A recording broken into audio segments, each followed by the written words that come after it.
When Karen Wilson, the notorious HOA rule enforcer, tried to use her so-called master key to enter our home without permission, it felt like our privacy had been shattered. Her obsession with control and minor infractions made her audacity infuriating to everyone around. But then my son Jason, usually quiet and reserved, stepped in with unexpected courage, turning the situation completely on its head. And just wait until you see how his bravery forced Karen to face the consequences, proving once and for all that justice could prevail. I never imagined that life in our quiet Westlake suburb could suddenly feel so unsettling.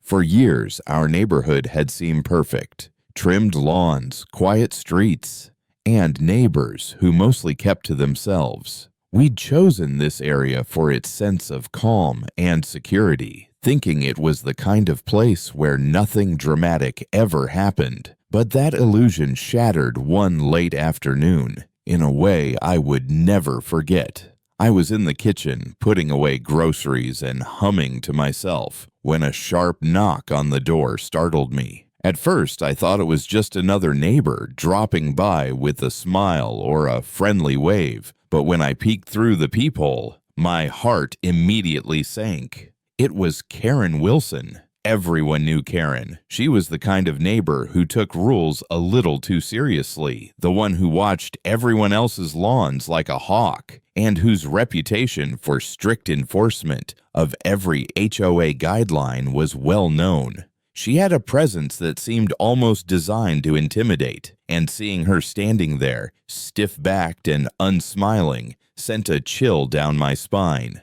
What made it worse, what made my stomach twist into knots, was the shiny metal key she held in her hand. She didn't just knock politely. She brandished the key like it was a badge of authority, as if it gave her the power to walk into anyone's house whenever she pleased. Her words confirmed my worst fears.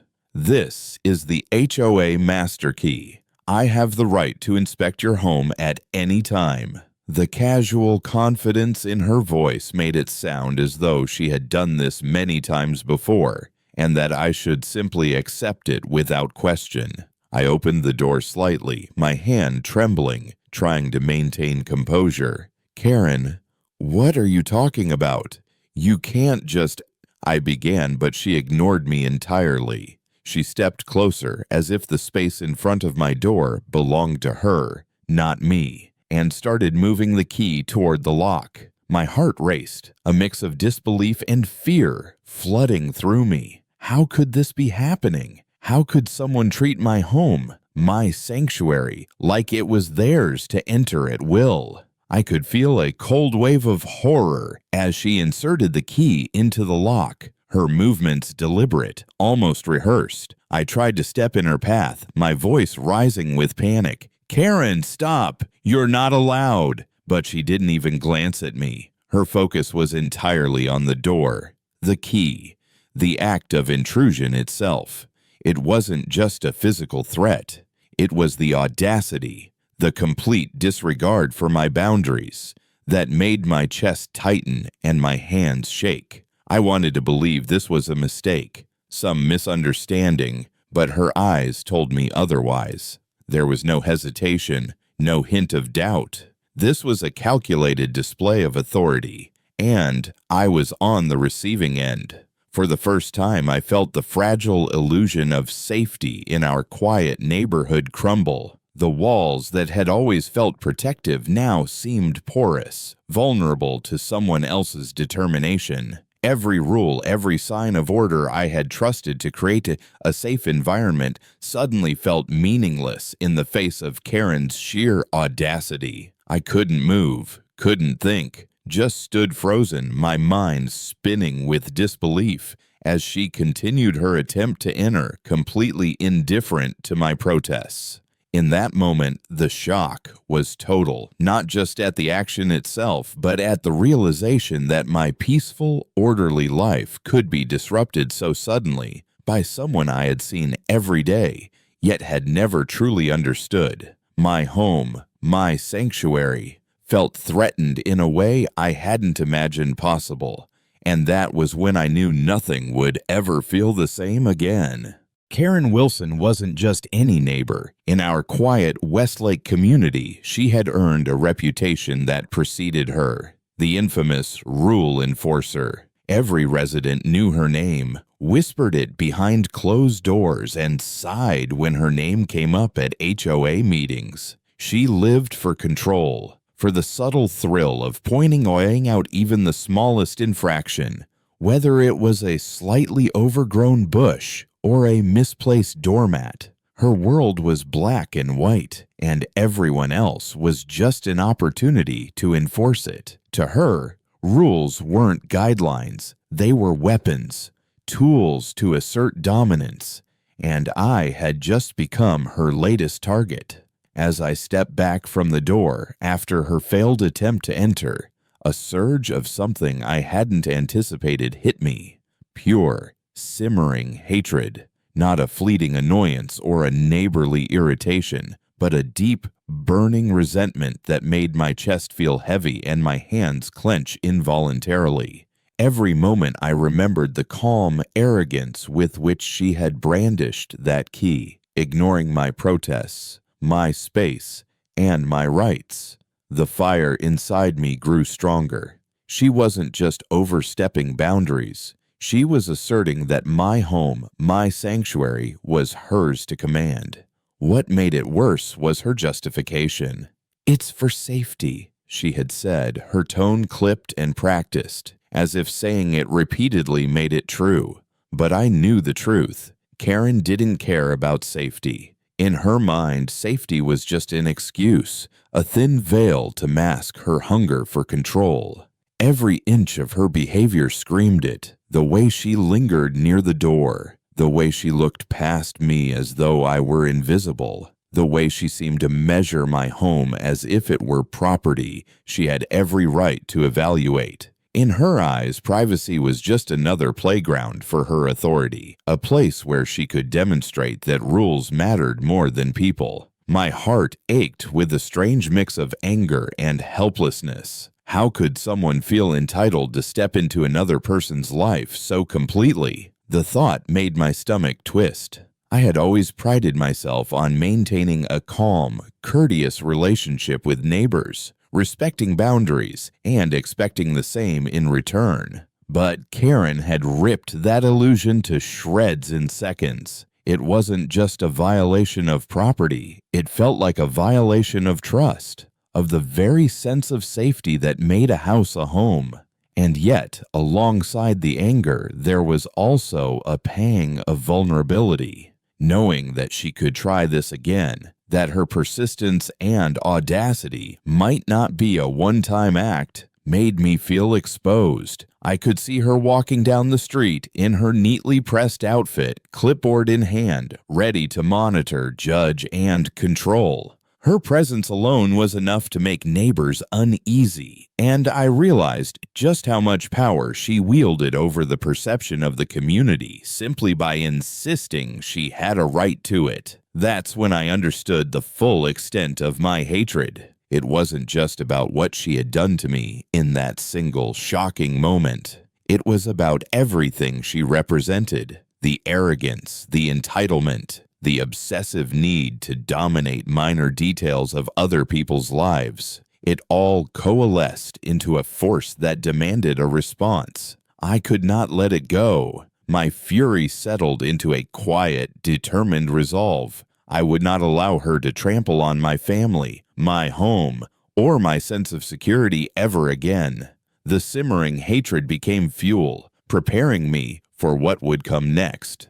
As the shock of Karen's audacity and the burning hatred simmered within me, I realized I couldn't face this alone. My gaze shot toward the living room where Jason, my 16-year-old son, had been quietly watching the drama unfold. Usually, Jason was reserved, the kind of teenager who preferred books, video games, or drawing in his sketchpad over confrontations. He was thoughtful, observant, and careful, not the kind to jump into a conflict, but in that moment, Something inside him shifted. I could see it in his eyes, a sudden, steely resolve that neither I nor Karen could ignore. I called out to him, my voice trembling, "Jason, help me. She's trying to—" But I didn't need to finish. He was already moving, his movements deliberate, confident, and swift. It was as if he had understood, without a word spoken, that our home, our sanctuary, was under attack. He stepped directly in front of the door, positioning himself like a living barrier, a shield between Karen and our private space. His presence alone radiated authority. There was no fear in his expression, only an unwavering certainty that this boundary would not be crossed. Karen's eyes widened slightly, a flicker of surprise crossing her face. She had counted on compliance, on hesitation, and perhaps on intimidation. Instead, she met Jason's icy calm head-on. With a voice steady and firm, almost startling in its clarity, he said, "Mom's right. This door is private. You're not coming in."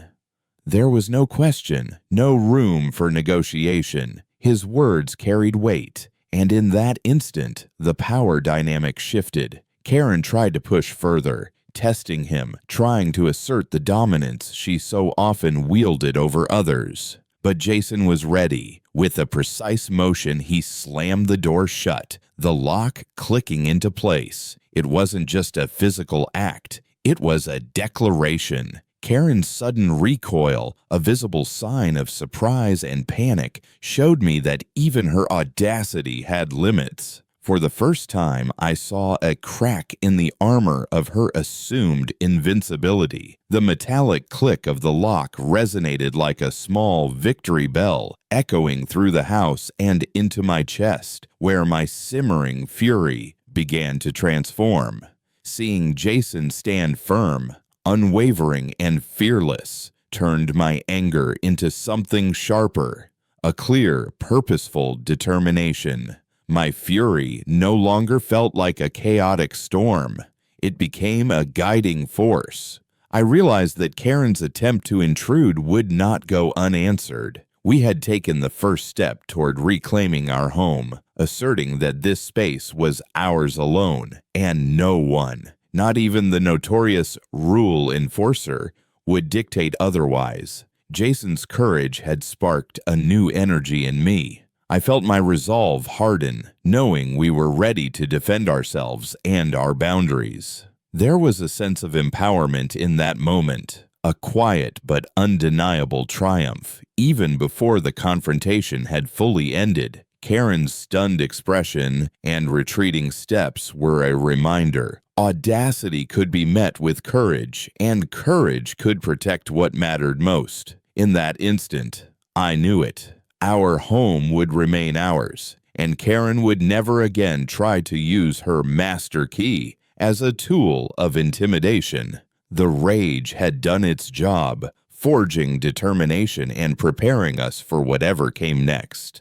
The day after the confrontation, the air in our home felt lighter, but I knew that settling the matter required more than just a locked door and a shaken neighbor. Karen Wilson had pushed boundaries too far, and I couldn't allow that audacity to linger. With Jason beside me, I picked up the phone and made the calls that would finally restore the balance of authority and respect. First, we contacted a lawyer who specialized in property and HOA disputes, explaining every detail of Karen's attempt to enter our home. Every word I spoke carried the weight of the fear and anger we had experienced, but also the pride in Jason, whose courage had made it possible to assert our rights without hesitation.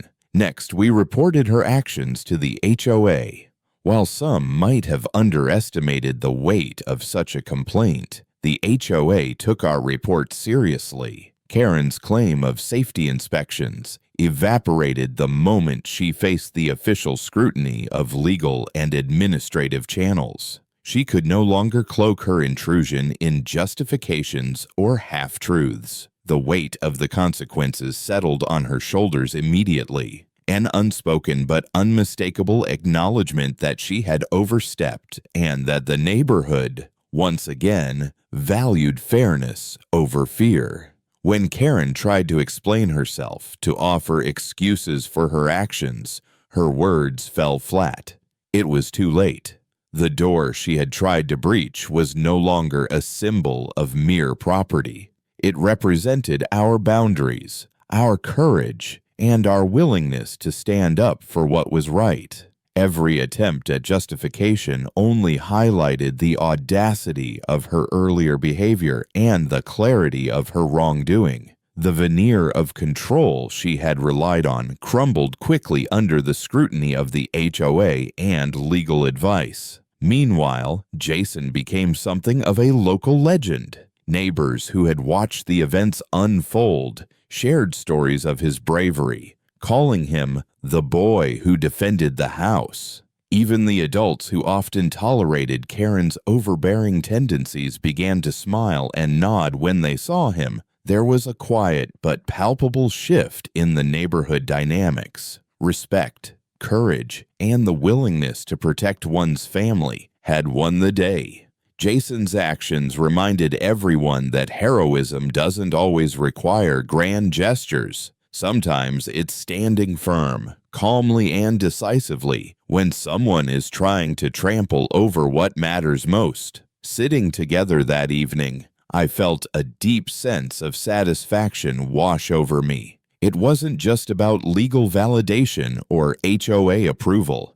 It was about the restoration of safety, dignity, and personal space. Our home was secure again, yes, but more than that. Our trust in the boundaries we set as a family had been affirmed. I looked at Jason, his expression a mix of pride and modesty, and realized the depth of the lesson we had all learned. Courage is contagious, and the resolve of even one determined child can protect and inspire an entire household. Karen never attempted to use her master key again.